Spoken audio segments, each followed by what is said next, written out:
Hello बच्चों, good morning. कैसे हैं आप सब? आई होप कि आप बहुत अच्छे होंगे। सबसे पहले आप सबका हमारे YouTube channel chemistry bye Amardeep sir में स्वागत है। मैं फिर से एक बात को दोहराना चाहता हूँ, वो ये कि मैं फिर से आपके सामने एक बार ऑनलाइन प्लेटफॉर्म पे खड़ा हूँ और इसके पीछे क्या कारण है आप सबसे छिपा हुआ नहीं है। आप सब जानते हैं कि कोरोना का जो सेकेंड फेज है वो इतना ज़्यादा भयावह है कि आप न्यूज़ के माध्यम से या आसपास में जो कोरोना पेशेंट है उसको देख करके बिल्कुल महसूस कर सकते हैं।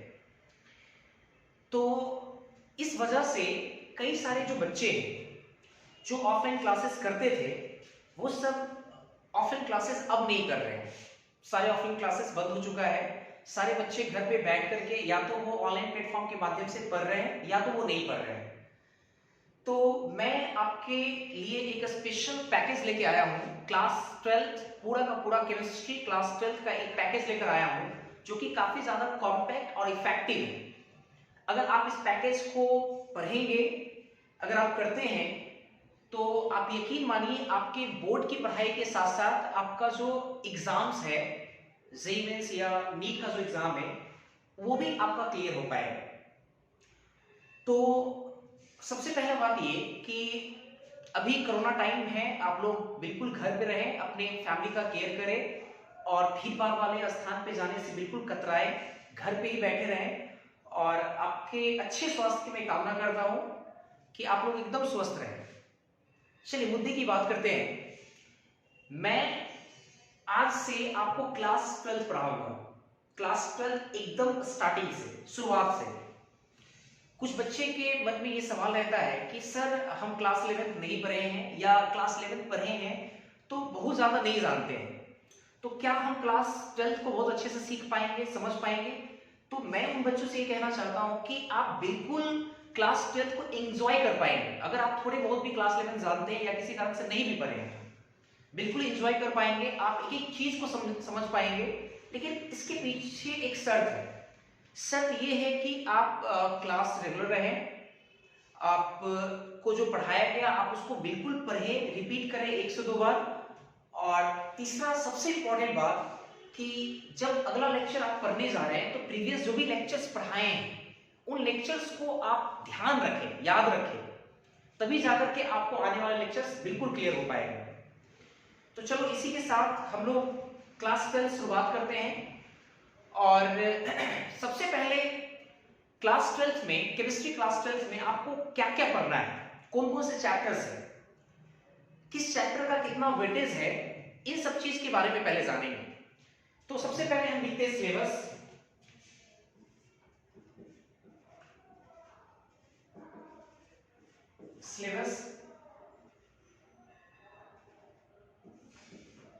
Chemistry class 12 syllabus chemistry class 12। ठीक है, देखिए जरा, आपको पहले से पता है केमिस्ट्री को 3 पोर्शन में बांटा गया है। 3 पोर्शन में बांटा गया है केमिस्ट्री को। पहला आपका है physical chemistry,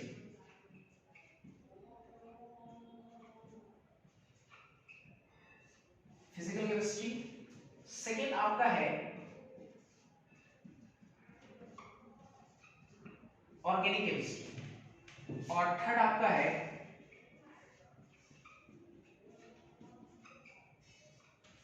inorganic chemistry.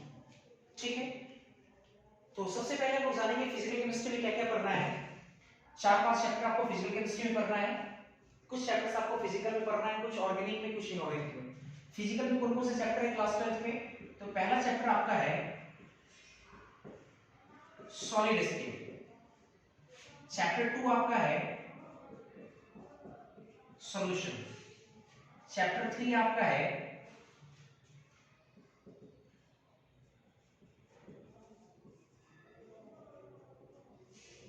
Electrochemistry. Chapter 4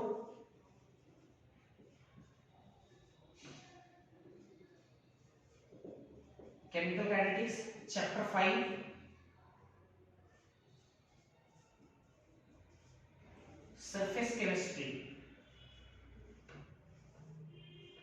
ये 5 चैप्टर आपको पढ़ना है फिजिकल में। ऑर्गेनिक में देखिए हमको क्या क्या पढ़ना है। ऑर्गेनिक में पहला चैप्टर आपको पढ़ना है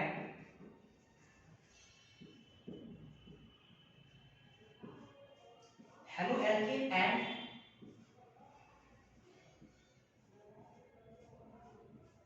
हेलो एरीज। सेकेंड चैप्टर आपको पढ़ना है एल्कोहल, फिनॉल एंड ईथर्स। तीसरा चैप्टर पढ़ना है आपको एल्डिहाइड एंड कीटोन। चौथा चैप्टर आपको पढ़ना है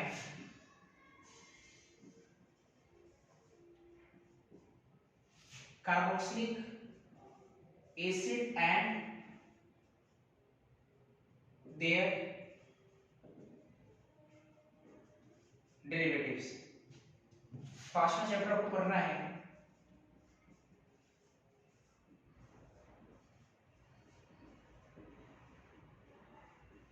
नाइट्रोजन कंटेनिंग कंपाउंड। छठा चैप्टर आपको पढ़ना है पॉलीमर्स। सातवां आपको पढ़ना है बायोमॉलिक्यूल्स। आठवां आपको पढ़ना है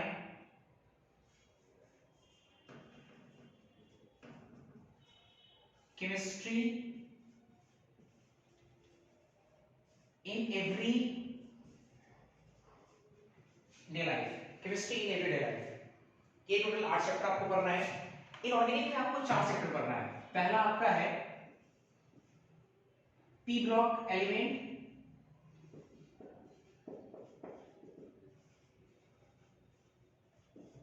सेकेंड आपका है D and F block element. तीसरा आपको पढ़ना है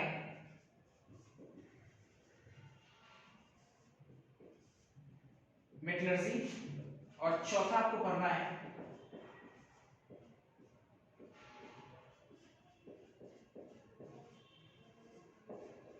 कोऑर्डिनेशन कंपाउंड। ये टोटल 4 चैप्टर इसमें पढ़ना है आपको।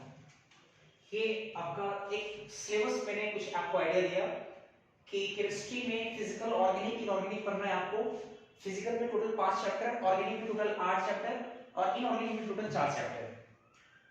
किस केमिस्ट्री का कितना वेटेज है अगर बोर्ड की मैं बात करूं तो बोर्ड के हिसाब से फिजिकल केमिस्ट्री में टोटल अगर मार्क्स की मैं बात करूं तो 22 मार्क्स का आता है, 22 मार्क्स का आता है। ऑर्गेनिक केमिस्ट्री अकेले अकेले ऑर्गेनिक केमिस्ट्री से 30 मार्क्स का आता है, 30 मार्क्स, 30 मार्क्स का इसमें आता है आपका। और इनऑर्गेनिक केमिस्ट्री से 18 मार्क्स का आपसे पूछा जाता है, 18 मार्क्स का इसे आता है बोर्ड में। आपको पता है कि एनसीईआरटी में 2 वॉल्यूम आता है, एक वॉल्यूम 1 है, एक वॉल्यूम 2 है। वॉल्यूम जो 1 है आपका, इसमें आपका फिजिकल प्लस इनऑर्गेनिक दोनों है। और वॉल्यूम 2 जो है वो अकेला आपका ऑर्गेनिक केमिस्ट्री है। सिर्फ वॉल्यूम 2 आपका ऑर्गेनिक केमिस्ट्री है, वॉल्यूम 2 में सिर्फ ऑर्गेनिक केमिस्ट्री है और वॉल्यूम 1 में फिजिकल और इनऑर्गेनिक। देखने से आप अंदाजा भी लगा सकते हैं कई सारे चैप्टर्स इसमें पढ़ना है और यही कारण है कि 30 मार्क्स का आपसे पूछा जाता है। और एनसीईआरटी के एक अकेला जो वॉल्यूम है वो आपका ऑर्गेनिक केमिस्ट्री का है। बिल्कुल। अच्छा, ये तो बोर्ड में वेटेज की अगर बात की, आपको पता है केमिस्ट्री में टोटल 100 मार्क्स का एग्जाम होता है जिसमें 30 मार्क्स आपका प्रैक्टिकल में जुड़ता है और 70 मार्क्स का आपका थ्योरेटिकल पेपर होता है। 70 में 22 मार्क्स, 30 मार्क्स, 18 मार्क्स ऐसे करके डिवीजन किए हम। और अगर हम बात करें नीट या जो जेईई की जो तैयारी कर रहे बच्चे, अगर उसकी मैं बात करूं तो एक सेपरेट चैप्टर तो मैं नहीं बता सकता, लेकिन एक रफ आइडिया मैं आपको दे रहा हूं कि अगर मान लो कि पूरा सिलेबस आपका 100% अगर है, इस 100 का तकरीबन 60% जो पार्ट 60% जो पार्ट है आपका, तकरीबन 60%, वो 60%, ये 60% है आपका, ये आपका 40% है। ठीक है, तो 60% क्लास 12 से आपका आता है, क्लास 12, और ये जो 40% है ये क्लास 11 से पूछा जाता है आपका। एक रफ मैं आइडिया दे रहा हूं, अब तो ये फिक्स भी नहीं है, चीजें बदल सकती है। क्लास 11 से पूछा जाता है, और ये आपके जेई या नीट के एग्जाम की बात करते हैं, जेई या नीट, जेई और नीट में अगर मैं बात करूं तो क्लास 12 में 60% क्वेश्चंस आते हैं, 11th के क्वेश्चन 40% होते हैं। तो एक मैंने आपको रफ आइडिया दिया है, आप पहले इस सिलेबस को नोट डाउन करें, फिर मैं इसके बाद कंटिन्यू करता हूं। इसको जल्दी नोट डाउन करें सब लोग।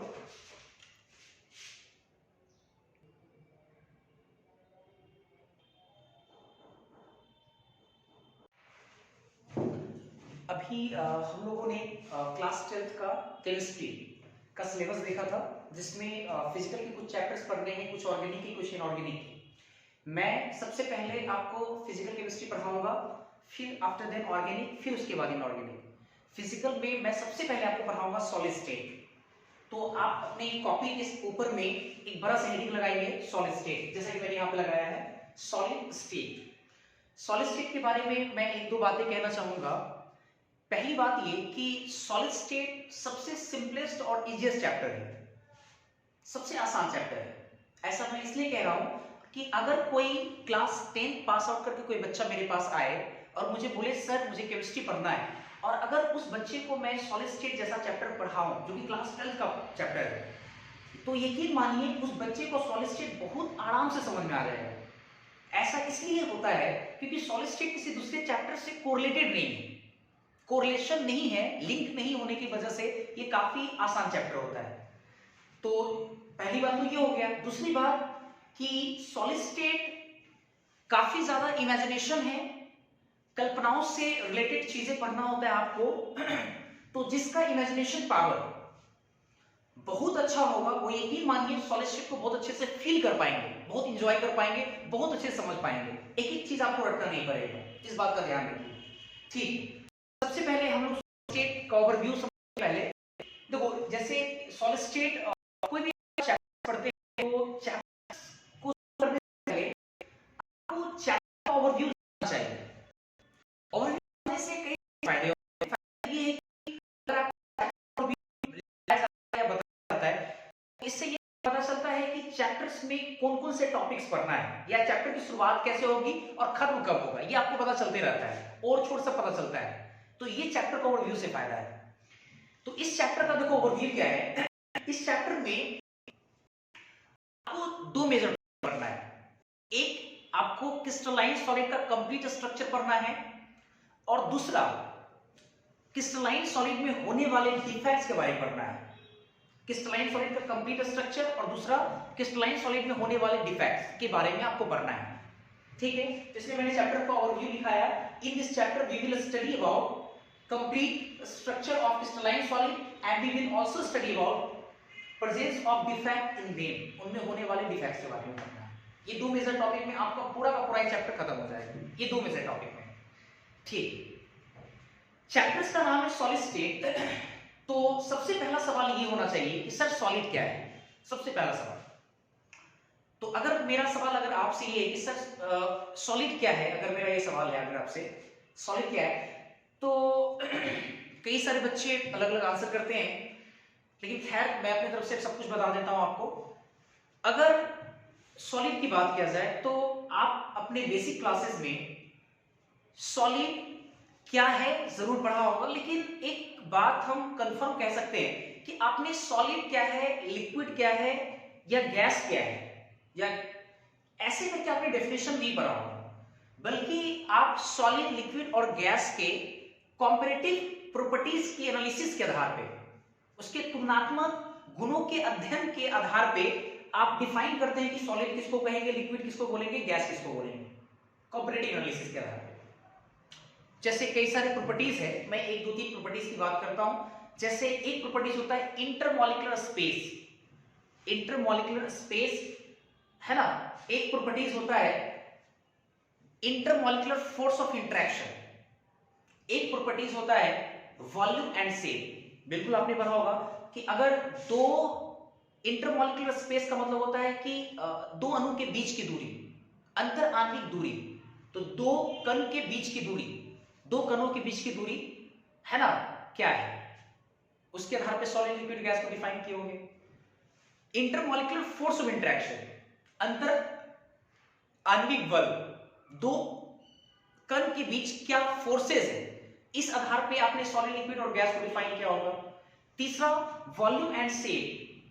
वॉल्यूम एंड शेप आयतन और आकार के आधार पे आपने डिफाइन किया होगा कि सॉलिड किसको कहते हैं, लिक्विड क्या है और गैस क्या है, ऐसे करके आपने डिफाइन किया होगा। और अगर ये बोलूं तो आप ये जानते हैं कि सॉलिड लिक्विड और गैस ये तीनों का तीनों स्टेट ऑफ मैटर है। जानते हैं पहले से आप लोग, आपने पढ़ा भी होगा स्टेट ऑफ मैटर के बारे में कि स्टेट ऑफ मैटर, मैटर का जो अवस्था होता है वो तीन तरह का होता है। आप पहले से जानते हैं, एक होता है सॉलिड, एक होता है लिक्विड, एक होता है गैस। सॉलिड लिक्विड और गैस। सबसे पहले जानेंगे कि मैटर क्या होता है। हालांकि मैं ज्यादा मैटर के बारे में नहीं बताऊंगा, लेकिन एक दो बातें जो काफी इंपॉर्टेंट है वो मैं आपसे डिस्कस कर देता हूं। मैटर्स किसको कहते हैं? अगर मैटर्स की बात करें तो जो स्पेस ऑक्युपाई करता हो, आपने यही पढ़ा होगा किताबों में कि जो स्पेस ऑक्युपाई करता है या जिसमें कुछ मास हो, जो स्पेस ऑक्युपाई करे जिसमें कुछ मास हो, तो ऐसे चीजों को हम लोग बोलते हैं मैटर। तो मुझे लगता है कि दुनिया का हर चीज अपने आप एक मैटर है। क्यों? दुनिया का हर चीज स्पेस ऑक्युपाई कर रहा है और दुनिया के हर चीज में कुछ ना कुछ मास है, तो दुनिया का इसका मतलब हर चीज एक मैटर है। आप, हम, फोन, कलम, किताब, कॉपी, हर कुछ क्या एक मैटर है। सब मैटर, दुनिया का एवरीथिंग एक मैटर है। ठीक है, अच्छा, उस मैटर का जो अवस्था है, जो फॉर्म है, फॉर्म जो रूप है, वो तीन तरह का हो सकता है। या तो वो सॉलिड फॉर्म में है, या तो वो लिक्विड फॉर्म में, या तो वो गैसियस फॉर्म में। जैसा कि आप देख सकते हैं state of matter solid, liquid और गैस तीन तरह का होता है। और ये भी आप जानते होंगे कि कोई अगर सब्सटेंस एक फॉर्म में है तो एक फॉर्म से दूसरे फॉर्म में, दूसरे से तीसरे फॉर्म में बदला जा सकता है। जैसे अगर हम पानी की बात करें तो पानी को सॉलिड में भी लाया जा सकता है, पानी को वेपर में बनाया जा सकता है कि नहीं, एक से दूसरे स्टेट में लाया जा सकता है। अच्छा, ठीक है, इतना ठीक है। तो एक समझे मैटर क्या है, जो स्पेस ऑक्युपाई करे जिसमें मास हो। ठीक है, दूसरी बात मैटर के बारे में एक लाइन और जानिए। मैटर्स को लेकर के जॉन डाल्टन साहब का एक थ्योरी आया था, और थ्योरी क्या था, तकरीबन 1800 में थ्योरी आया था। वो ये कि दुनिया का हर चीज, जिसको आप मैटर कहते हैं, दुनिया का हर चीज छोटे छोटे पार्टिकल से मिलकर बना है, और उस छोटे पार्टिकल्स का नाम दिया उन्होंने एटम। अगर एलिमेंट है, अगर मैटर के रूप में अगर एलिमेंट है तो हम उसको बोलेंगे एटम। अगर मैटर के रूप में कंपाउंड है तो उसके लिए बोलेंगे मॉलिक्यूल, और अगर मैटर के रूप में रेडिकल्स है तो उसके लिए हम बोलेंगे आयंस, आयन बोलेंगे हम लोग। ऐसे आपने पढ़ा होगा, या नहीं पढ़ेंगे तो आप जानिए, क्लास लेवल में थोड़ा पढ़ना है आपको इस चीज के बारे में। तो खैर, मैटर के बारे में दो चीजें बोला मैंने, जो स्पेस ऑक्युपाई करे जिसमें मास हो उसको मैटर कहते हैं, और दूसरी बात मैटर्स छोटे छोटे कणों से मिलकर बना होता है।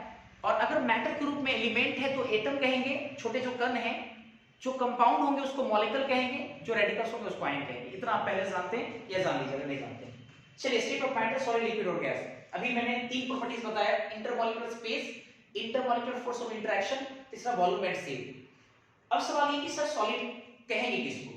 तो आपने पढ़ा होगा कि इंटरमॉलिक्यूलर स्पेस जिसमें सबसे कम हो, इंटरमॉलिक्यूलर स्पेस जिसमें सबसे कम हो, जिस मैटर में इंटरमॉलिक्यूलर स्पेस सबसे कम हो उसको बोलते हैं सॉलिड, जिसमें थोड़ा ज्यादा उसको बोलते हैं लिक्विड, जिसमें सबसे ज्यादा स्पेस हो, सबसे ज्यादा गैप हो दो कणों के बीच, तो उसको हम लोग बोलते हैं गैस।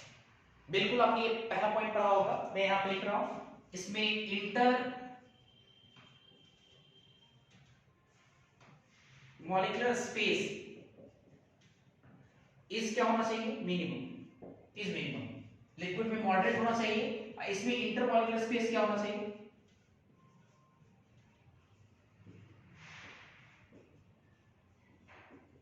इज मैक्सिमम ज्यादा होना चाहिए, ठीक है, इसमें इंटरमॉलिक्यूलर स्पेस ज्यादा होना चाहिए, ठीक है। अच्छा, सेकेंड प्रॉपर्टीज था intermolecular force of interaction.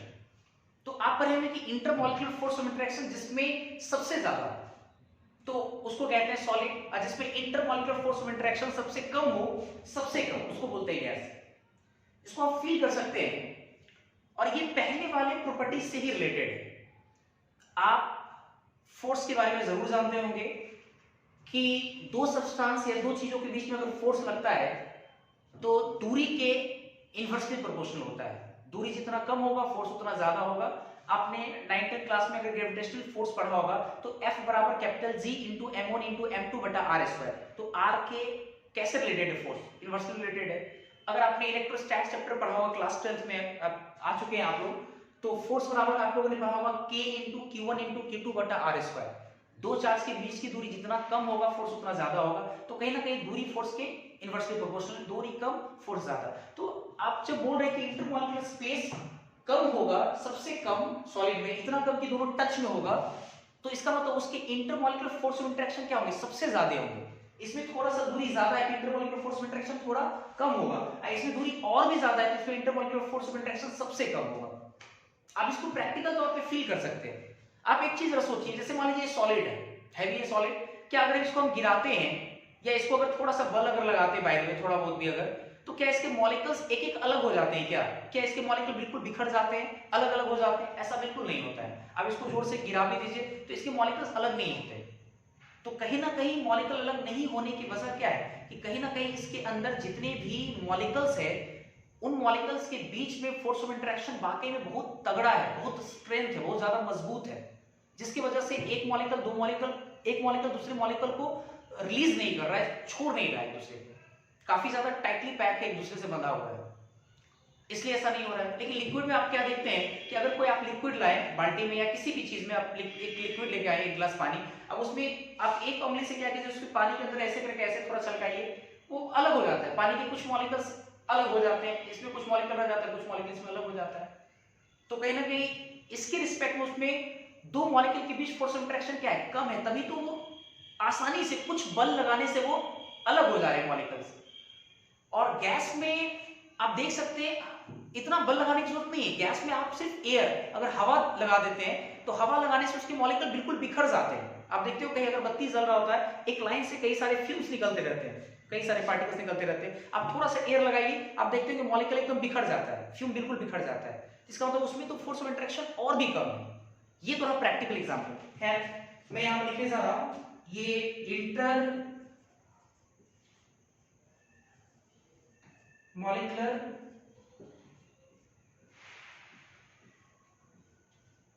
Force of interaction is maximum. इसमें मॉडरेट होगा और इसमें हो सकते हैं इंटरमॉलिक्यूलर फोर्स ऑफ इंटरेक्शन क्या होगा?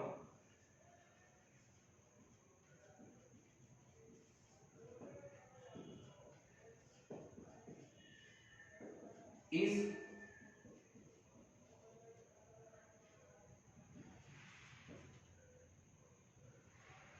Minimum. Intermolecular force of interaction सबसे कम होगा, ठीक है। अच्छा, तीसरा आते हैं जरा। तीसरा होता है volume and shape. Volume and shape की अगर मैं बात करूं तो आपने पढ़ा होगा सॉलिड के बारे में कि सॉलिड का वॉल्यूम और शेप दोनों का दोनों फिक्स्ड होता है। आपने डायरेक्ट किताबों में लिखा होगा ये लाइन कि वॉल्यूम और शेप दोनों का दोनों फिक्स्ड होता है, उसको सॉलिड कहते हैं।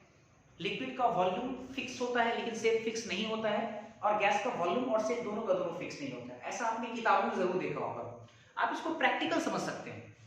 प्रैक्टिकल कैसे? जैसे आप ये समझिए, जैसे देखो ये सॉलिड है, ऑब्वियस है अगर हम इसके बात करें तो इसका आकार मुझे सिलिंड्रिकल के जैसा लग रहा है, सिलेंडर के जैसा इसका आकार है। बेस सर्कुलर है ये वाला, और ये कुछ हाइट है, कुछ रेडियस होगा, कुछ हाइट होगा। रेडियस और height pi r square into h इसका वॉल्यूम का फॉर्मूला होता है। तो इसका अगर हम लोग वॉल्यूम निकालेंगे तो कुछ इसका वॉल्यूम आएगा, मान लीजिए v वॉल्यूम आया, इसका कुछ वॉल्यूम भी आ गया। अगर इस सॉलिड को अगर हम ग्लास में रखें, चाहे लोटे में रखें, चाहे इसको बाल्टी में रखें, क्या ये जो सिलेंडरिकल है, क्या किसी में भी अगर रखेंगे तो क्या इसका आकार बदल जाएगा कि इसका जैसा आकार है वैसे ही रहेगा? बिल्कुल ऐसे ही रहेगा। आप इसको ग्लास में रखें तो ग्लास में रखेंगे तब भी ये ऐसा ही रहेगा, चाहे लोटा में रखें तब भी ऐसा ही रहेगा, चाहे आप बाल्टी में रखें तब भी ऐसा ही रहेगा। अगर हम इसके वॉल्यूम की बात करें, वॉल्यूम इसका भी है, अगर इस भी वॉल्यूम को ग्लास में रखेंगे तो क्या इसका वॉल्यूम ग्लास नुमा हो जाता है क्या? नहीं, ग्लास के वॉल्यूम के बराबर नहीं होता है। क्या इसको अगर हम लोटा में रखेंगे तो क्या इसका वॉल्यूम लोटे के वॉल्यूम के बराबर हो जाएगा? बिल्कुल नहीं होगा। इसका वॉल्यूम भी है, चाहे लोटा में रखे चाहे बाल्टी में रखे, सब में इसका वॉल्यूम भी रहे। तो बोल सकते हैं कि सॉलिड का वॉल्यूम और शेप दोनों का दोनों क्या होता है? फिक्स होता है। अगर मान लीजिए कि लिक्विड है, लिक्विड मान लीजिए कि आप देखे होंगे जैसे बिस्लरी वाला जो बोतल्स आता है वो तकरीबन 1 लीटर का होता है, 1 लीटर। तो मान लीजिए कि वो भी उसका भी शेप कैसा है? सिलिंड्रिकल आकार का है, 1 लीटर का बोतल है। अगर उस 1 लीटर पानी को आप ग्लास में डाल दीजिए, चाहे उस 1 लीटर पानी को आप लोटे में डाल दीजिए, चाहे आप बाल्टी में डाल दीजिए, उसमें 1 लीटर ही पानी रहेगा, पानी का वॉल्यूम नहीं बदल जाएगा। इसका मतलब ये हो कि लिक्विड का कहीं ना कहीं वॉल्यूम फिक्स्ड है, चाहे किसी भी बर्तन में आप रखें, लेकिन शेप फिक्स नहीं होता है। आप देखिए कि जो लिक्विड आपका जो है बोतल में उसका शेप सिलिंड्रिकल है, लेकिन जैसे उसको ग्लास में रखते हैं तो ग्लास नुमा हो जाता है, लोटा में रखते हैं तो लोटा नुमा हो जाता है उसका शेप, और अगर बाल्टी में रखते हैं तो उसका शेप बाल्टी नुमा हो जाता है। मतलब कहीं ना कहीं उसका शेप फिक्स नहीं है। तो लिक्विड का आयतन फिक्स है, वॉल्यूम फिक्स है, लेकिन शेप फिक्स नहीं है। गैस की बात करूं मैं तो गैस में एक खास तरह का प्रॉपर्टीज होता है, पहले जान लीजिए आप। गैस में प्रॉपर्टीज होता है रेंडम मोशन। रेंडम मोशन मतलब घूमने फिरने की क्षमता होता है उसमें, एक जगह वो स्थिर नहीं रहता, उसके मॉलिक्यूल हमेशा स्केप करते रहता है, हमेशा उड़ते रहता है ना। ऐसा नहीं होता कि किसी मॉलिक्यूल को आप पकड़े, किसी गैस को पकड़े, किसी बर्तन में रख दिए तो नीचे में जाकर बैठ जाएगा, नहीं, वो पूरा स्केप करना स्टार्ट करता है। जहां तक उसको फ्री स्पेस मिलेगा वहां तक वो घूमेगा फिरेगा। तो गैस में एक खास तरह का प्रॉपर्टीज होता है। अच्छा, अगर मान लीजिए कि किसी चीज को जब आप जलाते हैं तो वहां से व्हाइट कलर का फ्यूम निकलता है, या तो वो CO है या तो CO2 गैस है। चलिए मान के चलते CO2 गैस है। अब क्या करते हैं, उस CO2 गैस को उसी 1 लीटर बोतल में, जो बिस्लरी का बोतल उसमें मान लीजिए पूरा भर देते हैं उसको, तो इसका एक अपना एक वॉल्यूम आ गया, 1 लीटर वॉल्यूम इसका भी। अब इस फ्यूम को निकाल करके ग्लास में डाल दीजिए, तो आप देखेंगे क्या कि उस ग्लास के अंदर जितनी भी फ्री स्पेस है उन सारे स्पेस में गैस के मॉलिक्यूल घूमने फिरने लगते हैं। तो इसका मतलब ये हुआ कि ये 1 लीटर था, अगर ग्लास में रखे तो ग्लास का जितना वॉल्यूम होगा उतने ही वॉल्यूम के बराबर गैस का वॉल्यूम हो जाएगा। अगर आप इसी गैस को अगर आप बाल्टी में डाल देते हैं, बाल्टी में जितना भी फ्री स्पेस है, जितना भी, उन सारे जगह पे गैस के मॉलिक्यूल मिलने स्टार्ट हो जाएंगे। तो इसका मतलब ये हुआ कि बाल्टी के वॉल्यूम के बराबर उस गैस का वॉल्यूम हो जाएगा। इसका मतलब ये हुआ कि गैस का वॉल्यूम फिक्स नहीं होता है, इवन शेप भी फिक्स नहीं होता है। ये शेप अभी था सिलिंड्रिकल, उसको लोटा में रखे लोटा जैसा हो गया, ग्लास में रखे ग्लास जैसा हो गया, बाल्टी में रखे बाल्टी जैसा हो गया। इसका मतलब उसका शेप फिक्स नहीं होता है, मतलब दोनों फिक्स नहीं है गैस का। तो हम एक लाइन इसके बारे में बोल सकते हैं कि volume and shape are fixed. ठीक है, इसका ऐसे निकाल देते हैं, छोड़ रहे हैं इसको। इसका वॉल्यूम फिक्स होता है लेकिन शेप फिक्स नहीं होता है। लेकिन अगर इसकी अगर बात करें हम लोग, इसका volume and shape are not fixed. ये इसका दोनों का दोनों फिक्स नहीं होगा, ठीक है ना, ये दोनों का दोनों फिक्स नहीं होगा। तो अगर आप ये तीनों लाइन अगर बोलते हैं तो सॉलिड डिफाइन होता है। सॉलिड वो है जिसमें इंटरमॉलिक्यूलर स्पेस कम होना चाहिए, सॉलिड वो है जिसमें इंटरमॉलिक्यूलर फोर्सेस ऑफ इंटरेक्शन ज्यादा होना चाहिए, सॉलिड वो है जिसका वॉल्यूम और शेप फिक्स होना चाहिए। इसी को लोग बोलेंगे सॉलिड। ये हो गया सॉलिड। इसके बाद सॉलिड की अगर क्लासिफिकेशन की बात करें, सॉलिड के अगर टाइप्स की बात करें तो सॉलिड दो तरह का होता है। ये तो सॉलिड पढ़ लिया हम लोग, सॉलिड क्या है, टाइप्स ऑफ सॉलिड। अगर टाइप्स ऑफ सॉलिड की बात करें तो सॉलिड दो तरह का होता है। एक को हम लोग बोलते हैं एमोर्फस सॉलिड, और एक को हम लोग बोलते हैं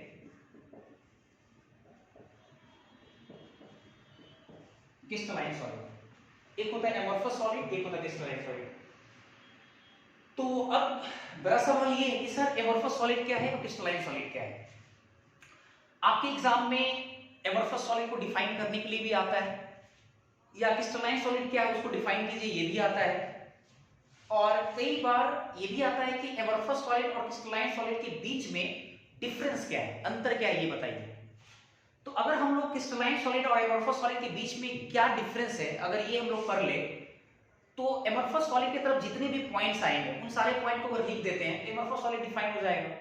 जितने भी पॉइंट्स क्रिस्टलाइन सॉलिड के अंदर आएंगे उस सारे पॉइंट्स को लिख देंगे तो क्रिस्टलाइन सॉलिड डिफाइन हो जाएगा।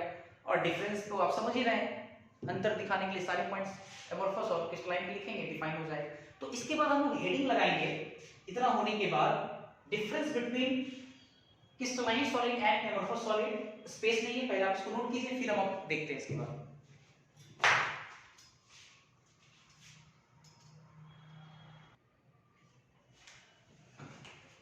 इसके बाद हम लोग डिफाइन करेंगे डिफरेंस, पहले देखेंगे हम लोग, हेडिंग लगा रहे हैं इसमें।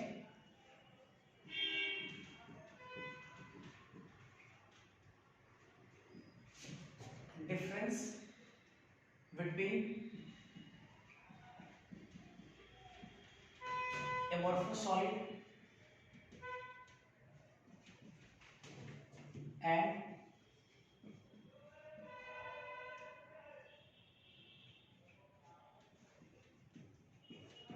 crystalline solid। amorphous solid और crystalline solid के बीच में डिफरेंस क्या है, लेफ्ट साइड लिखेंगे,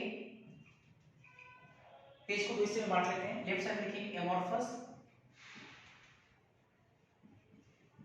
solid, राइट साइड लिखेंगे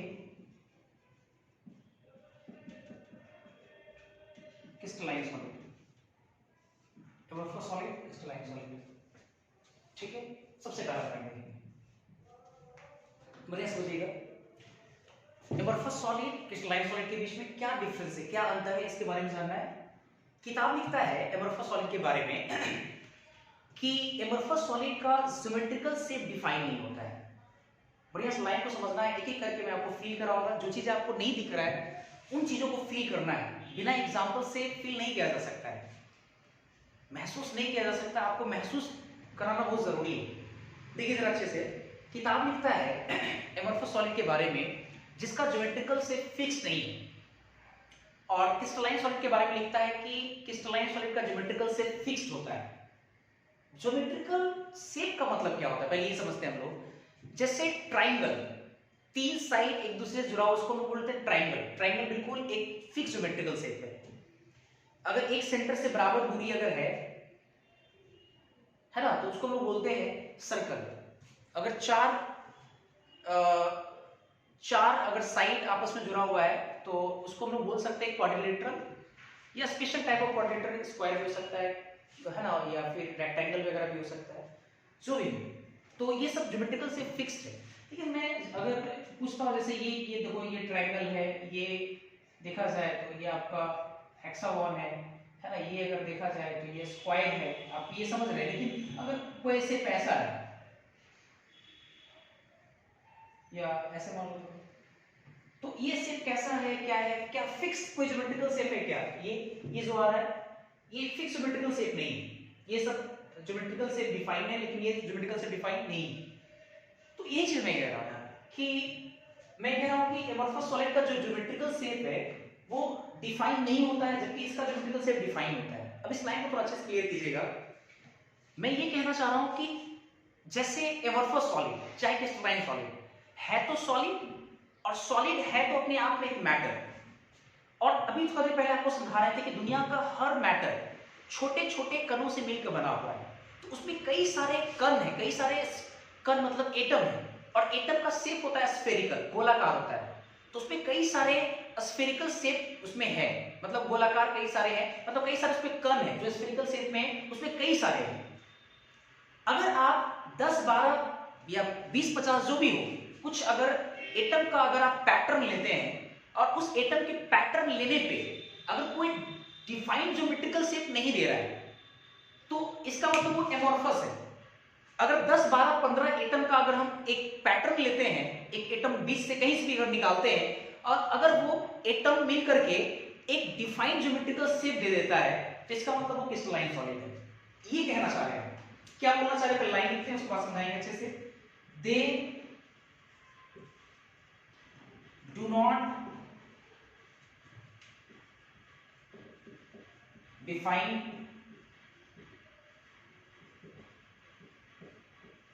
ज्योमेट्रिकल शेप। और इसके बारे में क्या कहना चाह रहे हैं, दे हैव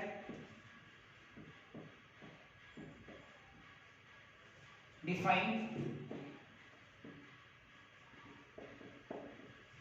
ज्योमेट्रिकल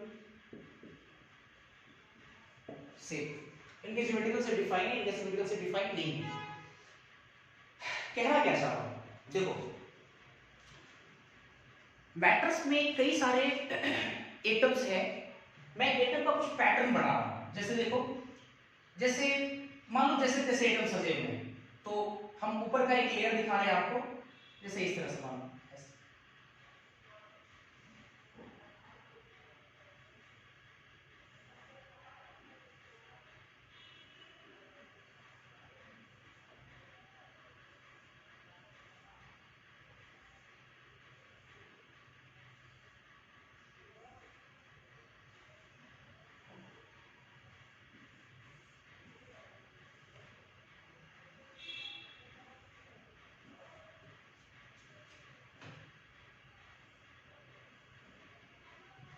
ये एक हम कुछ एटम का आपको एक पैटर्न देखना है।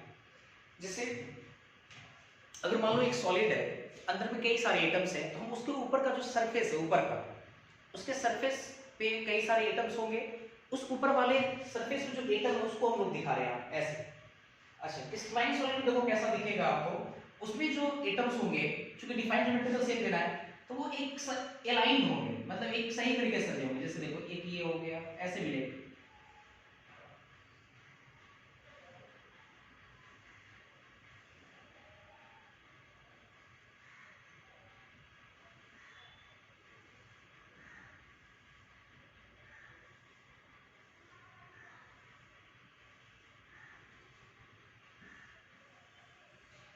तो वो दोनों में अंतर है, इसमें भी कई सारे एटम्स हैं, इसमें भी कई सारे एटम्स हैं, लेकिन इसमें जितने भी एटम्स हैं वो, अगर आप 3-4 एटम को लेकर या 10 एटम का एक पैटर्न लेकर निकालो तो कोई डिफाइंड ज्योमेट्रिकल शेप नहीं देगा।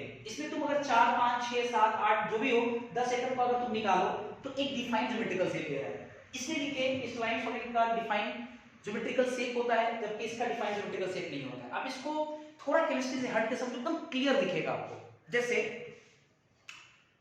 आपको मैं ईंट का 2 ढेर दिखाता हूं, समझिएगा जरा अच्छे से। जब आपके घर के आसपास कंस्ट्रक्शन का काम चलता है और ईंट का जब ट्रैक्टर, ईंट से भरा हुआ जब ट्रैक्टर आपके घर के पास आता है, तो ईंट 2 तरीके से आपके पास में रखा जा सकता है, 2 तरीके से। एक होता है कि ट्रैक्टर से एक एक ईंट को उठाएं और उसको सजा कर रखें, 1 2 3 4 5 6 7 8 9 10 ऐसे करके, फिर इसके ऊपर से, फिर इसके ऊपर से, इसके ऊपर से, तो एक ईंट का ढेर ये होता है ऐसे करके।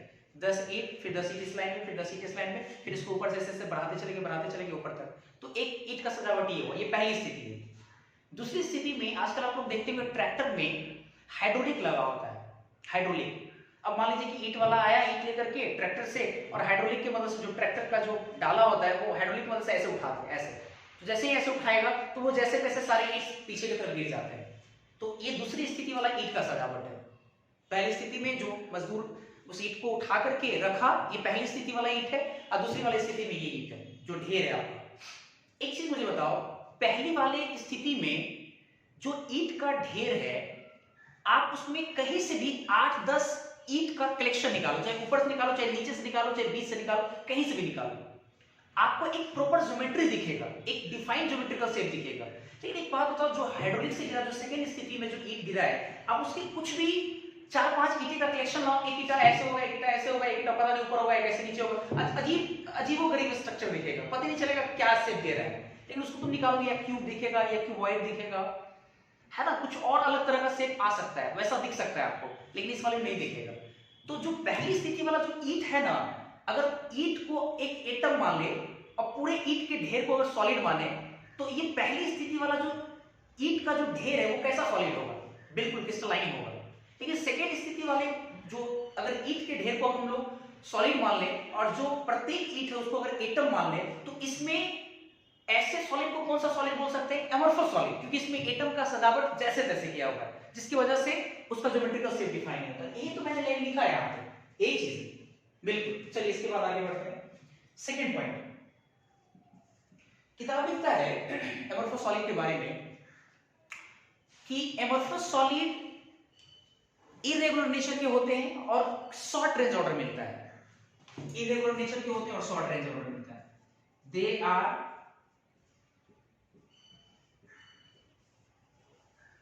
irregular and short range order। जबकि क्रिस्टलाइन सॉलिड के बारे में किताब लिखता है they are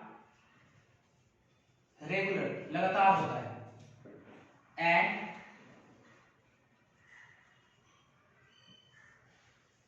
long range order मिलता है। इस बात को समझिएगा, रेगुलर का मतलब लगातार, इरेगुलर का मतलब जो लगातार नहीं है, irregular. Short range order, order का मतलब होता है क्रम। शॉर्ट रेंज ऑर्डर मतलब कहीं कहीं पे थोड़ी सी सजावट मिलेगा फिर वो ब्रेक कर जाएगा। शॉर्ट रेंज मतलब लंबे दूरी तक चले जाइए आपको सजावट नहीं मिलेगा, कहने का मतलब ये हुआ। तो short range order, long range order, आप लंबे दूर तक चले जाइए आपको लंबे दूरी तक जाने पे एक ही तरह का सजावट मिलेगा। अब एक बात मुझे बताओ, पहली स्थिति में जो ईट रखा हुआ है वो आपका क्रिस्टलाइन सॉलिड था, दूसरी स्थिति वाला जो ईट जो था हाइड्रोलिक वजह से गिराया हुआ था वो आपका एमोर्फस सॉलिड है। तो पहली स्थिति वाला जो ईट है आप देखें तो वो लगातार है, आप एक छोर से देखेंगे तो उसके बगल में फिर एक ईट होगा, फिर बगल में, फिर बगल में, फिर बगल में, एक एकदम रेगुलर होगा, लगातार होगा, कहीं गैप नहीं होगा, हर जगह एक जैसा, मतलब लगातार आपको दिखेगा। और लॉन्ग रेंज ऑर्डर, लंबी दूरी तक आप चले जाइए आपको ये ऑर्डर मिलता रहेगा, लंबी दूरी तक चले जाइए। लेकिन जो आपका सेकंड वाला जो केस है, सेकंड वाला जो स्थिति है हाइड्रोलिक की मदद से जिसको आप गिराए हैं, उसमें एक तो इरेगुलर होंगे, हर जगह पर रेगुलर नहीं मिलेगा, 3-4 ईटा एक साथ मिलेगा तो फिर बीच में गैप हो जा रहा होगा, फिर 3-4 ईटा मिला होगा, 5 मिला होगा तो फिर एक गैप हो जा रहा होगा, इरेगुलर रहेगा। और शॉर्ट रेंज ऑर्डर, आप एक चीज बताइए, थोड़ा कल्पना कीजिए आप लोग कि जब हम लोग हाइड्रोलिक की मदद से ईंट को जब गिराएंगे सारी ईंट्स को, तो कहीं कहीं पे बीच में, कहीं कहीं पे आपको 4, 5, 10 ईंटों का एक लगातार सजावट आपको मिलेगा, एक प्रॉपर सजावट देखने को मिलेगा। मतलब लगातार ऐसा हो सकता है कि 4 ईंट एक साथ ऐसे गिर गया हो तो 1 ईंट, 2 ईंट, 3 ईंट, 4 ईंट का सजावट है कि नहीं, लेकिन ये 4 ईंट है, फिर उसके बाद गैप हो गया, अब चौथा के बाद 5वां नहीं होगा, कुछ अजीब सा यहाँ पे गैप रहेगा। तो देखो इरेगुलर, रेगुलर नहीं है, ऐसा नहीं कि 4 ईंट मिला फिर ऐसे एकदम पूरा मिलता है चला गया, ऐसा नहीं मिल रहा है। तो ये इरेगुलर हो गया। और शॉर्ट रेंज ऑर्डर मतलब ऑर्डर मिला हमको लेकिन छोटा मिला ऑर्डर, लंबी दूरी तक ऑर्डर नहीं मिल रहा है, शॉर्ट रेंज ऑर्डर, कहीं कहीं पे 4 मिल रहा है फिर गैप हो गया, फिर कहीं पे फिर 4 मिल रहा है, तो शॉर्ट रेंज ऑर्डर। तो वही मैंने लिखा शॉर्ट रेंज ऑर्डर और इरेगुलर नेचर के होते हैं। जबकि इसके बारे में क्या लिखे, they are regular and long range order. तीसरा जो पॉइंट है एमोर्फस सॉलिड के बारे में किताब लिखता है कि एमोर्फस सॉलिड का मेल्टिंग पॉइंट, बढ़िया समझना इस बात को, एमोर्फस सॉलिड का मेल्टिंग पॉइंट फिक्स्ड नहीं होता है, फिक्स्ड नहीं होता है, बल्कि रेंज इन टेम्परेचर में काम करता है। रेंज, टेम्परेचर का एक रेंज होगा, है ना, उस पे काम करता है। जबकि क्रिस्टलाइन सॉलिड का मेल्टिंग पॉइंट शार्प होता है, फिक्स्ड होता है। पहले तो हम लोग ये समझेंगे मेल्टिंग पॉइंट होता क्या है।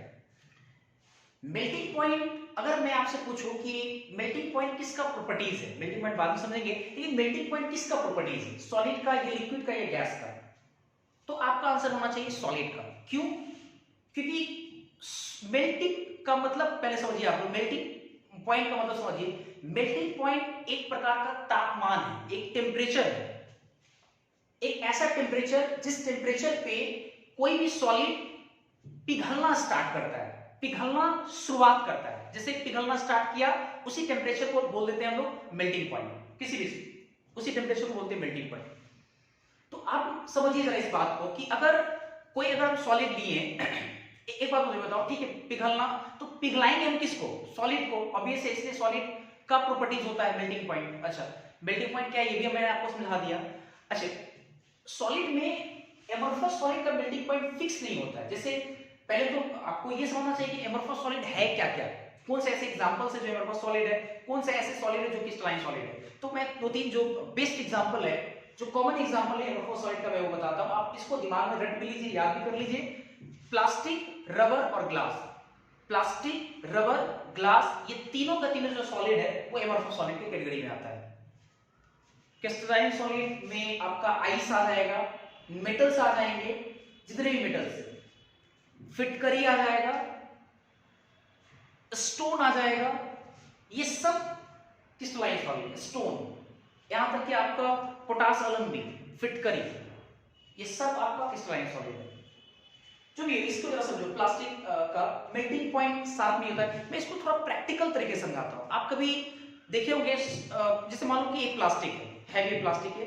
अगर आप प्लास्टिक को अगर आप हीट करते हैं, इसको मुझे मान लो पिघलाना है, अब इसको हीट करने लगे, हीट किए, हीट करते गए करते गए करते गए करते गए, तो एक समय क्या होगा कि इसका पहला या दूसरा मॉलिक्यूल जो भी हो, पहला मॉलिक्यूल वो पिघलना स्टार्ट किया होगा। मान लो कि ये जैसे ही हम मान लो कि 10 degree, 20 degree, 30 degree, 40 degree, 50 degree, जैसे ये 50 डिग्री पे पिघलना स्टार्ट किया, जैसे ये पिघलना स्टार्ट किया, तो हम लोग बोल सकते हैं कि जैसे ही पिघलना स्टार्ट किया तो ये टेम्परेचर इस प्लास्टिक का मेल्टिंग पॉइंट कहलाएगा। लेकिन अगर आप देखेंगे, जैसे मान लो कि 50 पे पिघलना स्टार्ट किया, तो अगर हम 50 पे छोड़ दें तो इस 50 डिग्री तापमान पे इस पूरे को पिघल जाना चाहिए, इस पूरे प्लास्टिक को पिघल जाना चाहिए, क्योंकि 50 मेल्टिंग पॉइंट है, 50 पे छोड़ दें तो 50 पे पूरा पूरा पिघल जाना चाहिए। लेकिन ऐसा नहीं होता है, बल्कि होता क्या है कि अगर आप 50 पे छोड़ दिए तो 50 पे छोड़ने के बाद कुछ हिस्सा इसका पिघलता है, लेकिन आसपास का जो हिस्सा है उसको पिघलाने के लिए फिर टेम्परेचर बढ़ाना पड़ता है। आप कभी देखिएगा प्लास्टिक कभी घर में अगर आपका पिघला होगा तो देखिएगा आसपास का जो एरिया होता है वो थोड़ा हार्ड हो जाता है। ऐसे प्लास्टिक सॉफ्ट होता है, फ्लेक्सिबल नेचर का होता है। तो फ्लेक्सिबल नेचर का होता है, जब कहीं पे पिघला होगा, जब कहीं पे मान लीजिए कि वो जला होगा प्लास्टिक, तो उसके आसपास का एरिया थोड़ा हार्ड हो जाता है। तो आप एक बात मुझे बताइए, सॉफ्ट चीजों को पिघलाना आसान है कि हार्ड को पिघलाना आसान है? बिल्कुल, सॉफ्ट को पिघलाना आसान है, सॉफ्ट कम टेम्परेचर पिघल जाएगा, हार्ड थोड़ा ज्यादा टेम्परेचर पिघल जाएगा। तो अगर आप एक चीज को फील करते हैं कि अगर कोई प्लास्टिक गर्म होने की वजह से वो थोड़ा सा पिघल जाता है और आसपास के एरिया उसका हार्ड हो जाता है, तो उस हार्ड वाला एरिया को पिघलाने के लिए पहले के रिस्पेक्ट में ज्यादा टेम्परेचर देना पड़ेगा। और यही कारण है कि प्लास्टिक जैसे सॉलिड का मेल्टिंग पॉइंट साफ नहीं रह पाता है, एक पार्टिकुलर टेम्परेचर नहीं रह पाता है, बल्कि उसको और भी टेम्परेचर देना पड़ता है फर्दर पार्ट को पिघलाने के लिए।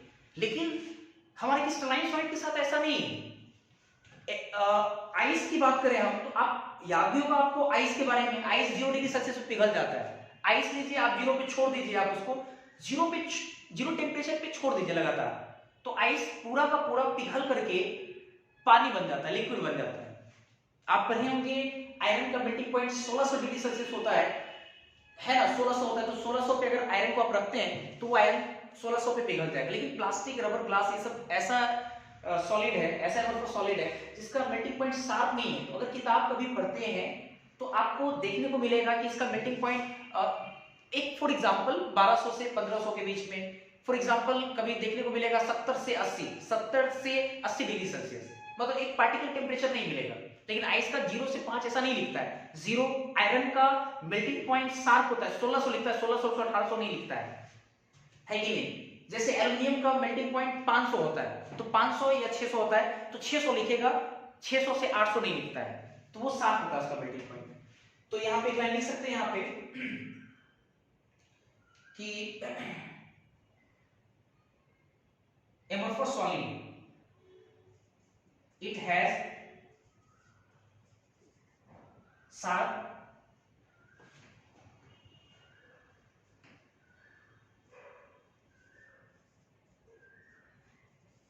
melting point, it melts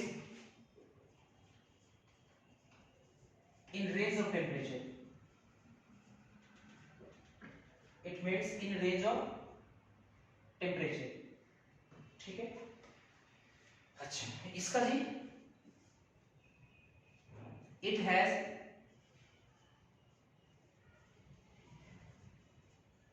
sharp melting point। अगर एग्जांपल की मैं बात करूं, कौन कौन से सॉल्ट आएगा इसमें? आइस, मेटल, फिटकरी एटसेट्रा। सॉल्ट वगैरह भी आ सकता है। इसके एग्जांपल 3 जो कॉमन एग्जांपल है, जैसे plastic, rubber, glass, would etcetera, ये सब एग्जांपल। अभी 3 पॉइंट अभी और बाकी हैं, पहले आप इसको नोट कीजिए, फिर आगे देखते हैं।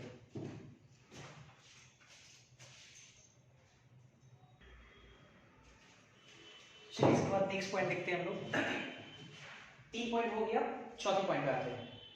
चौथा पॉइंट है एमोर्फस सॉलिड के बारे में किताब लिखता है कि एमोर्फस सॉलिड को अगर आप काटते हैं, उसको कट करते हैं, तो काटने के बाद जो नए फेसेस मिलते हैं, नया जो एज आता है, जो नया जो फेस मिलता है, वो स्मूथ नहीं होता है, वो रफ होता है। और अगर आप क्रिस्टलाइन सॉलिड को काटते हैं तो उसके कारण जो फेसेस मिलते हैं, जो एज मिलते हैं, वो काफी स्मूथ होता है, वो स्मूथ होता है। अब इसको कैसे समझा जा सकता है? आप ईट वाला एग्जांपल याद कीजिए, क्योंकि मैं सॉलिड को लेकर काट कर तो दिखा नहीं सकता हूँ, इतना ज्यादा माइनर सॉफ्ट और स्मूथ और रफ में अंतर होता है कि आप उसको फील नहीं कर सकते हैं। उसको फील करने के लिए आपको थोड़ा सा माइक्रोस्कोप की मदद से देखना पड़ेगा। तो इसी चीज को समझाने के लिए थोड़ा केमिस्ट्री से हटकर आपको समझना पड़ेगा। पहली स्थिति वाला ईट जो रखा हुआ है, पर यह सोचना थोड़ा अच्छे से, ईट रखा हुआ पहली स्थिति में, आप एक बड़ा सा आरी ला करके उस ईट को कट करो बीच से, उसको अलग करके देखो, जो नया फेसेस मिलेगा उसके सरफेस को थोड़ा महसूस करना। और दूसरी स्थिति में जो ईट का ढेर है, जिसको आप एमोर्फस सॉलिड कह रहे हैं, आप एक बड़ा आरी लाकर उसको काट दो और फिर उसको थोड़ा उसका नए फेसेस को देखो, तो आपको उसके नए फेसेस में थोड़ा उबर खावर नजर आएगा, क्योंकि जैसे तैसे एटम सजा हुआ है, जिसकी वजह से कहीं कहीं पे वॉइड ज्यादा है, गैप ज्यादा है। आप यही समझिए कैसे, पहली वाली स्थिति में अगर एक ट्रैक्टर ईट को पहली वाली स्थिति में जब सजाए होंगे और दूसरी वाली स्थिति में जब एक ट्रैक्टर ईट को हम जैसे हाइड्रोलिक की वजह से छोड़ दिए होंगे, अगर मैं आपसे पूछूं कि किसका वॉल्यूम ज्यादा है, तो आप बोलिएगा दूसरी वाली स्थिति का वॉल्यूम ज्यादा है। क्यों वॉल्यूम ज्यादा क्यों है, जबकि उतना ही ईट है? क्योंकि आप जैसे तैसे ईट को सजाए हैं, जिसकी वजह से अंदर में काफी ज्यादा वॉइड्स होगा, गैप होगा, और उस गैप होने की वजह से जब आप उसको कट कीजिएगा, तो कट करने के बाद जब उस दो पार्ट में उसको अलग कीजिएगा, तो जो नया फेसेस मिलेगा वो उबर खाबर मिलेगा, धंसा हुआ मिलेगा। तो आपको जो सरफेस मिल रहा है वो स्मूथ होगा कि रफ होगा? बिल्कुल रफ होगा। लेकिन जो पहली वाली स्थिति में जो ईट क्लोज पैक किया हुआ है, सजा कर रखा हुआ है, उसको कट करो और नए फेसेस को देखो, पक्का स्मूथ मिलेगा। तो यही कारण है कि क्रिस्टलाइन सॉलिड का जो फेसेस मिलता है कट करने के बाद, वो स्मूथ होता है, जबकि इसका क्या होता है, रफ होता है। तो हम एक चौथा पॉइंट लिखने जा रहे हैं यहाँ पे, when it cut, then do not form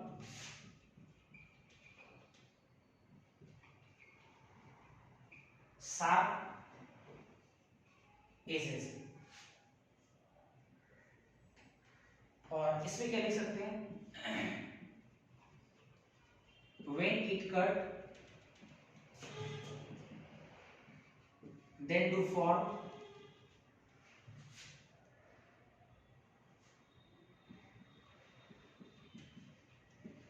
smooth faces.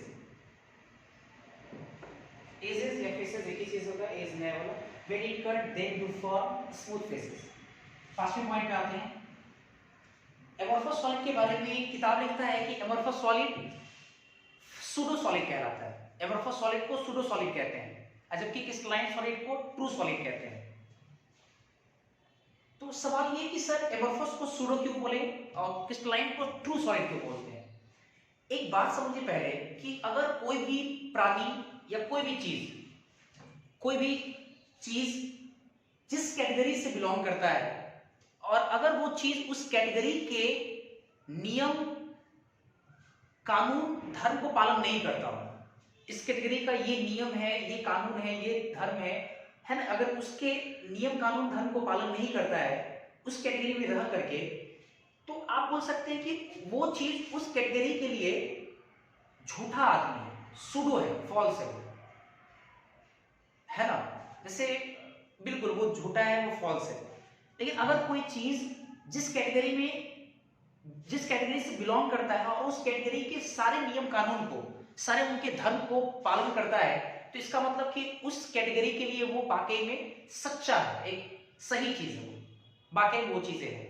आप ऐसे समझिए कि हमारी भी एक कैटेगरी है, हम लोग इंसान कैटेगरी में आते हैं, तो हमारे अंदर कुछ हमारी प्रॉपर्टीज बनाई है। हमारी प्रॉपर्टीज क्या है? हमारे अंदर इंसानियत होना चाहिए।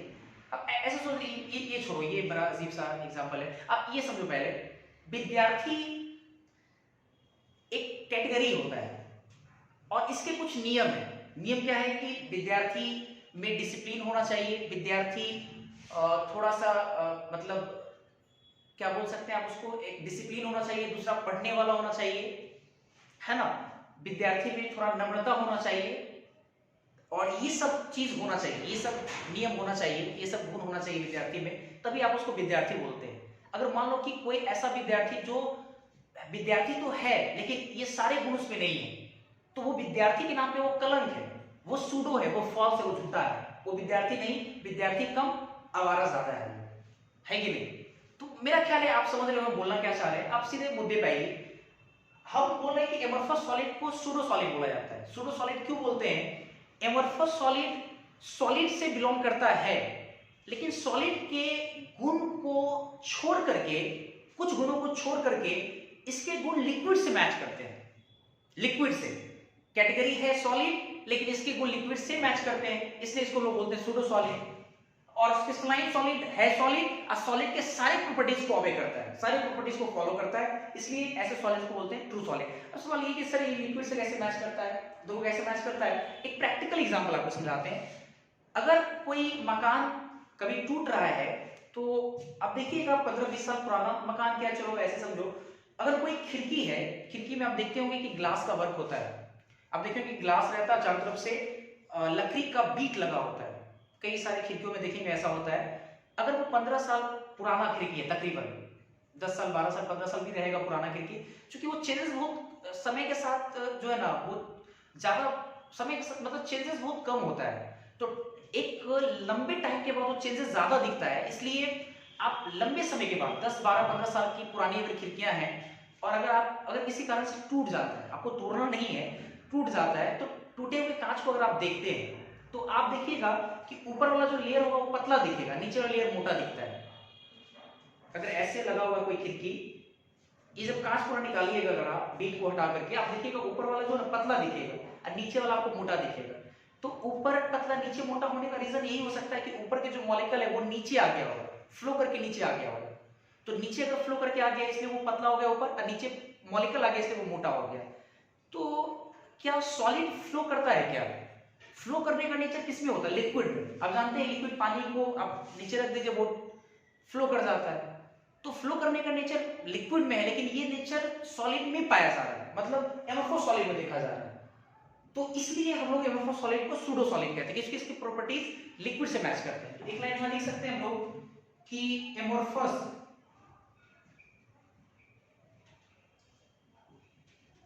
Solid is called pseudo solid या super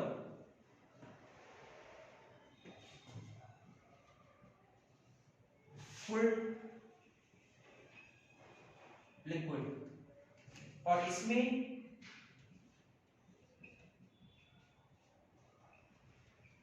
it is called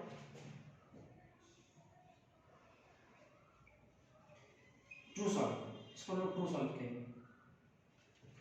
pseudo solid या सुपर फुल लिक्विड, इसमें क्या बोल सकते हैं?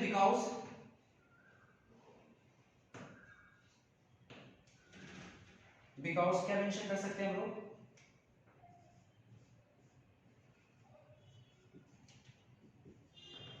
देयर प्रॉपर्टीज रिजेंबल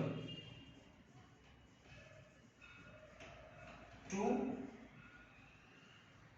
लिक्विड, इसकी प्रॉपर्टीज लिक्विड से मैच करते हैं, इसलिए हम लोग क्या बोलेंगे? इसको सूडो सॉलिड, इसको true solid. And the last point जो कि वेरी वेरी इंपॉर्टेंट है, देखेंगे हम लोग, किताब लिखता है कि एमोर्फस सॉलिड आइसोट्रोपिक नेचर का होता है, आइसोट्रोपिक, और जबकि crystalline solid anisotropic nature का होता है, एन आइसोट्रोपिक नेचर का होता है। पहले एक बात समझिए, ठीक है, कौन आइसोट्रोपिक कौन एनिसोट्रोपिक ये बात की बात है, पहले थोड़ा समझते हैं। एक वर्ड होता है आइसोट्रोपिक, एक वर्ड होता है एन आइसोट्रोपिक।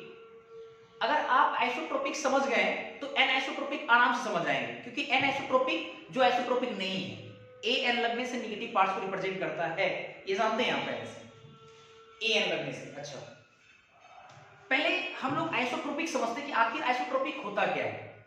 आइसो का मतलब होता है सेम, आइसो मतलब कई जगह पे आप पढ़े भी होंगे, क्लास 11th में भी आप पढ़े होंगे isothermal process, isobaric process, isochoric process. Class 12 में आइसोटोनिक सॉल्यूशन पढ़ेंगे आने वाले समय में, आइसोटोनिक सॉल्यूशन। तो केमिस्ट्री में कई जगह पे आपको आइसो वर्ड मिलेगा, और आइसो का मतलब होता है सेम, आइसो मतलब सेम, ठीक है। ट्रोपिक का मतलब होता है डायरेक्शनल प्रॉपर्टीज, आइसो मतलब सेम, ट्रोपिक मतलब डायरेक्शनल प्रॉपर्टीज। तो अगर थोड़ा जोर करके समझा जाए, आइसोट्रोपिक सेम डायरेक्शनल प्रॉपर्टीज, मतलब डायरेक्शनल प्रॉपर्टीज सेम है। अगर आप देखा जाए तो किसी भी डायरेक्शन से अगर प्रॉपर्टीज एक जैसा आ रहा है तो आप उसको बोल सकते हैं आइसोट्रोपिक। और एन आइसोट्रोपिक किसको बोल सकते हैं, एन आइसोट्रोपिक में हम लोग बोल सकते हैं जिसमें सारे डायरेक्शन से प्रॉपर्टी सेम नहीं आ रहा, उल्टा उसका। तो सवाल ये है कि देखने से ऐसा लगता है, सोचने से, कि आइसोट्रोपिक सर जिसमें डायरेक्शनल प्रॉपर्टी सेम हो, ये क्रिस्टलाइन सॉलिड में होना चाहिए। जब आपके समय में हम भी पढ़ते थे, मुझे भी ऐसा लगता था कि क्रिस्टलाइन सॉलिड में आइसोट्रोपिक जाना चाहिए और एमोर्फस सॉलिड में एन आइसोट्रोपिक जाना चाहिए, जबकि ऐसा नहीं है। समझिएगा थोड़ा, आइसोट्रोपिक में क्या प्रॉब्लम है, थोड़ा समझिए इस बात को, कि जैसे आइसोट्रोपिक बोल रहे हैं, क्रिस्टलाइन सॉलिड में देखो क्या है, crystalline solid anisotropic nature का होता है। जैसे क्रिस्टलाइन सॉलिड में एटम पैक है, एटम होता है स्फेरिकल, स्फेरिकल शेप का होता है। और आप जरा उम्मीद करो, थोड़ा समझो, जैसे आप अभी गर्मी का समय है, तरबूजा मिलता है, तरबूजा का आकार गोल होता है, तो आप कई बार देखेंगे ठेला पे तरबूजे को सजा करके रखा रहता है, तरबूजे को चाट मतलब नीचे में पहले तरबूजा सजाया जाता है, फिर व्हाइट में जो बनता है जो गैप, उस पर फिर तरबूजा को रखता है, फिर उसके गैप में जो बनता है उसके ऊपर तरबूजा रखा जाता है। आप देखे होंगे बिल्कुल। तो एक बात जरा समझिएगा कि तरबूजे में देखो, तरबूजे की जो सजावट है वो एक तरह समझो कि वो क्रिस्टलाइन सॉलिड का सजावट है, क्रिस्टलाइन सॉलिड का। अगर आप किसी भी डायरेक्शन से अगर आप भेजते हैं किसी चीज को, लाइट को अगर भेजते हैं या किसी भी चीज को अगर मान लीजिए भेजते हैं, या आप ये समझिए कि तरबूजे का एक ढेर लगा हुआ है इस तरीके सजा करके, नीचे में लेयर बनाया हुआ है, फिर ऊपर में व्हाइट से फिर बनाया हुआ है, मतलब अच्छे से सजावट किया हुआ है। और एक मान लीजिए मेरे पास तीर और धनुष है, और उसकी वजह से हम मतलब मान लीजिए कि मार रहे हैं उसको, ठीक है, उसके बीच से गैप, मतलब उस ढेर में हम उसको मार रहे हैं। तो आप देखिएगा क्या कि ऐसा हो सकता है कि कई बार उस पर तीर मार रहे हैं, तो हो सकता है कि कुछ तीर पहले निकल जाए, अब कुछ तीर को निकलने में समय लगे। ऐसा क्यों होगा, थोड़ा समझिए इस बात को। जब हम जोर से मारे, मान लीजिए कि हम अगर तीर से मारते हैं उसको, तो होगा क्या कि अगर वो सिर्फ व्हाइट वाले रास्ते से इन किया, व्हाइट वाला जहां बीच में गैप है, क्योंकि आपको इतना पता होना चाहिए, जब एटम को पैक करते हैं या तरबूज भी गोलाकार है, उसको पैक कीजिएगा तो वो पूरा जगह पैक नहीं होगा, वो व्हाइट बनाएगा, गैप बनाएगा ही बनाएगा। सोचो, दिमाग चलाओ, इमेजिनेशन करो थोड़ा। पूरी तरह से आप उसको पैक नहीं कर पाएंगे, पूरा ठसम ठस नहीं हो, कहीं पे गैप हो, कहीं पे गैप नहीं बचे, ऐसा बिल्कुल नहीं हो, गैप बनेगा ही बनेगा। तो अगर मान लीजिए कि किसी तीर को हम मारते हैं, अगर व्हाइट से इन किया और जब अंत में जब निकला तो वो व्हाइट वाले रास्ते से ही निकला, जहां मतलब हर जगह व्हाइट उस वाले रास्ते से निकल गया, तो तीर पहले निकल जाएगा उस पार। लेकिन अगर मान लीजिए कोई तीर अगर हम मारे और एटम के बीच से जाकर गुजरा, तो एक एटम के बीच से गुजरा, फिर दूसरा एटम के बीच से गुजरा, फिर तीसरा एटम के बीच से गुजरा, फिर चौथा एटम के बीच से गुजरा, तो गुजरते गुजरते उसको निकलने में काफी ज्यादा टाइम लगेगा। दिमाग चलाओ थोड़ा। तो दोनों के पहुंचने का समय जो अंतराल है, जो टाइम गैप है, वो बहुत ज्यादा है, इसलिए डायरेक्शनल प्रॉपर्टीज डिफरेंट हो गया ये क्रिस्टलाइन सॉलिड में। लेकिन अगर आप जरा समझिए, तरबूज का जैसे तैसे ढेर अगर हम लगा दिए, जैसे तैसे, मतलब हम सॉलिड कहना चाह रहे हैं, तो जैसे तैसे मान लीजिए सजावट किया हुआ तरबूज का, तो कहीं पे गैप है, कहीं पे कुछ भी, कैसा भी, तो एक इधर से तीर मारे, चाहे उधर से मारे, चाहे किसी भी डायरेक्शन से मारे, तो अगर मान लीजिए हम मारते हैं तो 4-5 व्हाइट से गुजरा होगा, 4-5 तरबूज से वो गुजरा होगा, फिर व्हाइट से गुजरा होगा, फिर गैप से गुजरा होगा, बाहर निकला होगा। तो दूसरे डायरेक्शन से मारेंगे तो हो सकता है शुरुआत में व्हाइट से गुजरा होगा, बाद में तरबूज के अंदर से गुजरा होगा, फिर गैप बना होगा, वहां से गुजरा होगा, तो फिर वो निकलेगा। तो ये इन सारे तीर का जो निकलना होगा दूसरे दूसरे तरफ से जो निकलना होगा उनके समय अंतराल तकरीबन सेम होंगे, तकरीबन सेम होंगे। तो आप ये कह सकते हैं कि एमोर्फस सॉलिड में डायरेक्शनल प्रॉपर्टी सेम है, किसी डायरेक्शन से भेज रहा है तो वो एक सेम टाइम के बाद वो चीजें निकल जा रहा है, डायरेक्शनल प्रॉपर्टी सेम है, जबकि क्रिस्टलाइन सॉलिड में ऐसा नहीं होगा। तो ये बड़ा इंपॉर्टेंट पॉइंट है। हम एक लाइन देखो यहां लिख रहे हैं कि इट हैज, देखो isotropic in nature, that is they have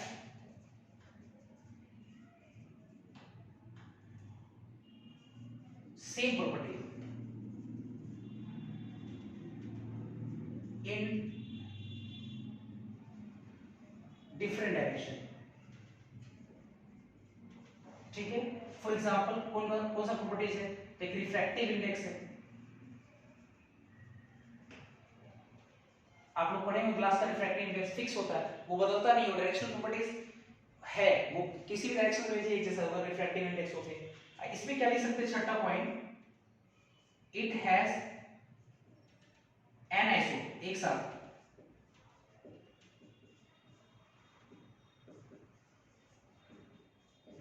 trophic in nature, that is they have different properties। Same नहीं आएगा इसमें,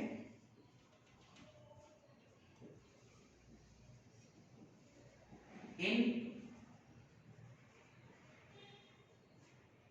different direction, they have different properties in different direction। Clear है यहाँ पर? तो ये आपका एमोर्फस सॉलिड और क्रिस्टलाइन सॉलिड खत्म हो गया। क्लियर है? अच्छा, एक बात मुझे बताइए, सॉलिड हम लोग पढ़े दो तरह का होता है, एक एमोर्फस दूसरा क्रिस्टलाइन, ठीक है यहाँ पर? अच्छा, अब एक बात मुझे बताओ, चैप्टर्स के ओवरव्यू में हमने लिखाया कि इस चैप्टर में हम लोग क्रिस्टलाइन सॉलिड के स्ट्रक्चर के बारे में पढ़ेंगे। तो सवाल ये है कि सर एमोर्फस के बारे में क्यों नहीं पढ़ेंगे? कि सॉलिड तो दो तरह का है, एमोर्फस भी है क्रिस्टलाइन भी है, तो एमोर्फस क्यों नहीं पढ़ेंगे, क्रिस्टलाइन क्यों पढ़ेंगे? आपका जवाब मेरा ख्याल है आपको मिल जाना चाहिए या दिमाग में आ जाना चाहिए। तो मुझे लगता है कि एमोर्फस सॉलिड आप इसलिए नहीं पढ़ेंगे या इसलिए नहीं पढ़ना पड़ता है या नहीं पढ़ा जाता है क्योंकि एमोर्फस सॉलिड का ज्योमेट्री डिफाइन नहीं है, उनके एटम्स अलाइंड नहीं है, एक सही तरीके से सजा हुआ नहीं है। आप एक बात मुझे बताइए, आप उन्हीं चीजों का उन्हीं चीजों का स्टडी आराम से कर सकते हैं, है ना, जिसका स्ट्रक्चर डिफाइन है। आप ऐसे समझिए ना, आपको हम दो ईंट का सजावट समझाएं अभी। पहली वाली स्थिति जो ईंट का था वो क्रिस्टलाइन है, दूसरे वाली ईंट का जो स्थिति है वो एमोर्फस है। पहली वाली ईंट की जो स्थिति है क्रिस्टलाइन है, अगर मैं आपसे बोलूं कि बिना ईंट को हटाए हुए आप बताइए उस पूरे ईंट का संख्या क्या है, बिल्कुल हम सही बता रहे हैं, आप मैथमेटिक्स लगा के उसकी संख्या को निकाल सकते हैं। बिल्कुल, कितना लंबाई में कितना ईंट जा रहा है, उधर कितना जा रहा है, हाइट में कितना जा रहा है, गुना भाग करके आप निकाल सकते हो। मैं अगर आपसे बोल दूं कि पहली स्थिति जो ईंट रखा हो उसका एरिया क्या है, उसका वॉल्यूम क्या है, ये सब निकाल सकते हैं आप बिना ईंट को हटाए हुए। लेकिन सेकेंड वाली स्थिति जब हाइड्रोलिक की मदद से गिराए होंगे, क्या आप उसका वॉल्यूम निकाल सकते हैं? वो अजीबोगरीब दिख रहा होगा, पूरा वॉल्यूम नहीं निकाल सकते हो। हम बोलेंगे बिना ईंट को हटा करके, बिना एक एक ईंट को गिने हुए क्या आप पूरे ईंट का संख्या बता सकते हो? आप बिल्कुल नहीं बता सकते हो। आप उसका एरिया नहीं निकाल सकते हो। तो एमोर्फस सॉलिड का स्टडी थोड़ा डिफिकल्ट है, थोड़ा क्या बहुत ज्यादा डिफिकल्ट है, क्योंकि एटम अलाइन नहीं है, सजे हुए नहीं है। क्रिस्टलाइन के बहुत अच्छे से एटम सजे होते हैं, अलाइन होते हैं, इसलिए उनका स्टडी करना बहुत आसान है। इसलिए इस चैप्टर में सिर्फ और सिर्फ हम लोग क्रिस्टलाइन सॉलिड के बारे में पढ़ेंगे। तो अब इसके बाद यहां से एमोर्फस सॉलिड की कहानी खत्म हुई और इसके बाद सिर्फ और सिर्फ क्रिस्टलाइन सॉलिड के बारे में पढ़ेंगे। जब भी हम सॉलिड की बात करेंगे वो अंडरस्टूड रहेगा, कौन सा सॉलिड, तो क्रिस्टलाइन सॉलिड, एमोर्फस नहीं। एमोर्फस की जर्नी यहीं पे खत्म हो जाती है। ठीक है, इसका सफर खत्म हो गया यहाँ पे एमोर्फस सॉलिड का। अब इसके बाद जब भी हम लोग पढ़ेंगे क्रिस्टलाइन सॉलिड, पहले आप इसको नोट कर लीजिए।